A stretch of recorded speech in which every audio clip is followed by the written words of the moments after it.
الحمدللہ الحمدللہ وکفا والصلاة والسلام علی اشرف الانبیاء اما بعد فاعوذ باللہ من الشیطان الرجیم بسم اللہ الرحمن الرحیم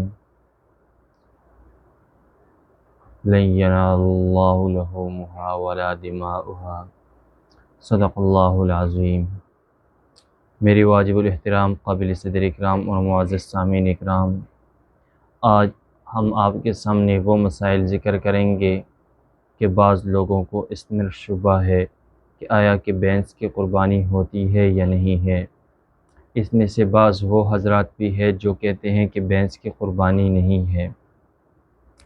سامعین گرامی، سب سے پہلی بات تو یہ ہے کہ نبی علیہ الصلاۃ والسلام اور صحابہ اکرام رضوان اللہ تعالی علیہم اجمعین کہ جو لوگ ان دونوں کے نزدیک زیادہ ہوں گے وہ زیادہ مسائل کو سمجھنے والے ہوں گے، کیونکہ جو لوگ ان سے جتنا دور ہوگا اتنے ہی انہیں کمی محسوس ہوگی۔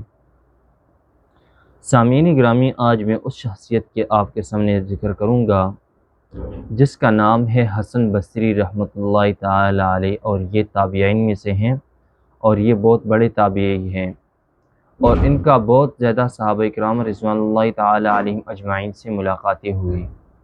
انہوں نے بہت سے صحابہ اکرام رضوان اللہ تعالی علیہم اجمعین سے روایات بھی نقل کی ہیں بہت زیادہ۔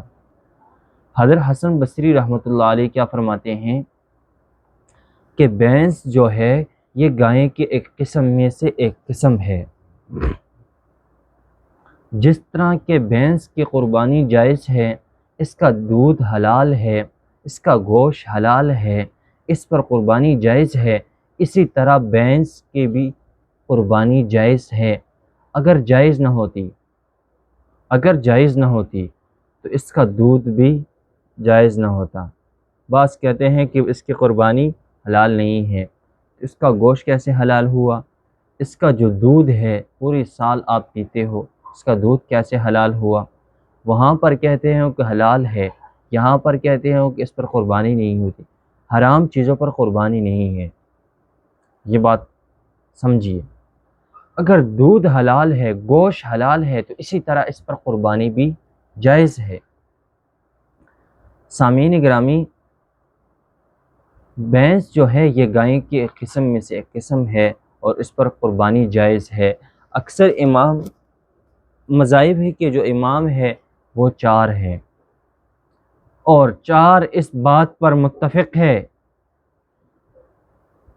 ایک امام شافعی ہے، ایک امام ابو حنیفہ جو میرے اور آپ کے امام ہے، ایک امام احمد بن حنبل رحمہ اللہ، ایک امام مالک رحمۃ اللہ علیہ۔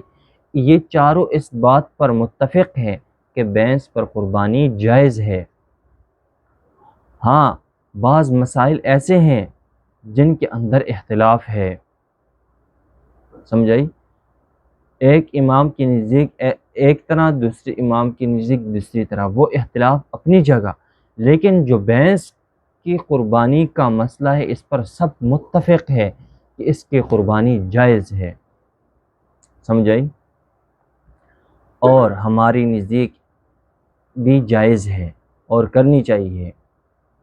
بعض لوگ کہتے ہیں کہ بھینس جو ہے نبی علیہ الصلاۃ والسلام نے اس کی قربانی نہیں کی، تو بڑے دانشور ہے یہ لوگ، بڑے عقل مند ہیں۔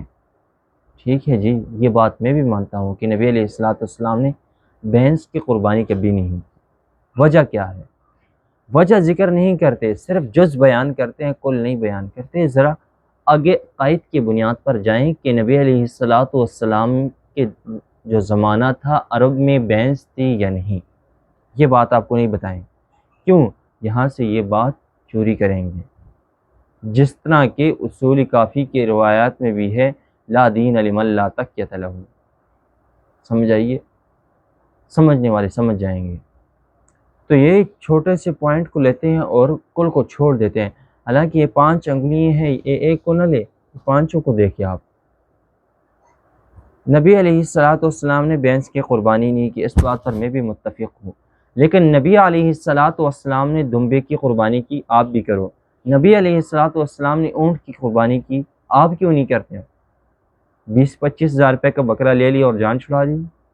اس طرف بھی ذرا ہونا کہ نبی علیہ السلام نے اونٹ کی بھی قربانی کی، آپ بھی کرو۔ نبی علیہ السلام نے دمبے کی قربانی کی، بھیڑ کی قربانی کی، آپ بھی کرو۔ اس کی طرف نہیں آتے، صرف یہ کہ بھینس کی قربانی کی اور نہیں کی۔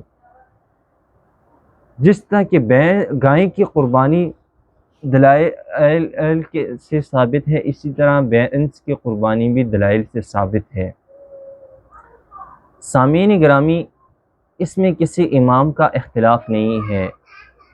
تو امام نبی علیہ السلام کا جو زمانہ تھا، اس میں عرب میں بھینسیں نہیں تھی، اس لیے نبی علیہ السلام نے نہیں کی۔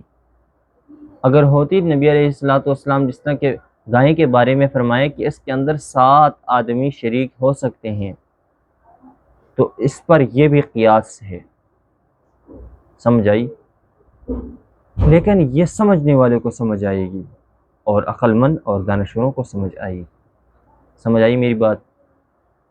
سامعین گرامی دیکھیں، 4 امام ہیں، 4 اماموں میں ایک امام کہتے ہیں کہ رفع یدین کرنے ہیں، دوسرا امام کہتے ہیں کہ نہیں کرنا، ایک امام کہتے ہیں آمین بالجہر ہے، آمین، دوسرا امام کہتے ہیں آمین بالجہر نہیں ہے۔ بہت سے مسائل میں اختلاف ہے، لیکن قربانی کی جانور کی جو بھینس ہے، اس میں کسی کا بھی اختلاف نہیں ہے۔ سمجھ آئی؟ حضرت علی رضی اللہ تعالیٰ عنہ کی روایت ہے کہ بھینس جو ہے اسی پر گائے کو قیاس کیا جاتا ہے، بھینس کو گائے پر قیاس کیا جاتا ہے۔ جس طرح کہ بھینس میں 7 آدمی شریک ہو سکتے ہیں، اسی طرح جس طرح گائے میں 7 شریک ہو سکتے ہیں، اسی طرح بھینس میں بھی شریک ہو سکتے ہیں۔ اللہ تعالیٰ مجھے اور آپ سب کو اس پر عمل کرنے کی توفیق نصیب فرمائے، اور اسی طرح اسلامی ویڈیو دیکھنے کے لیے ہماری یوٹیوب چینل کو سبسکرائب کریں۔ انشاءاللہ کل کے ویڈیو میں آپ سے ملاقات ہوگی۔ السلام علیکم۔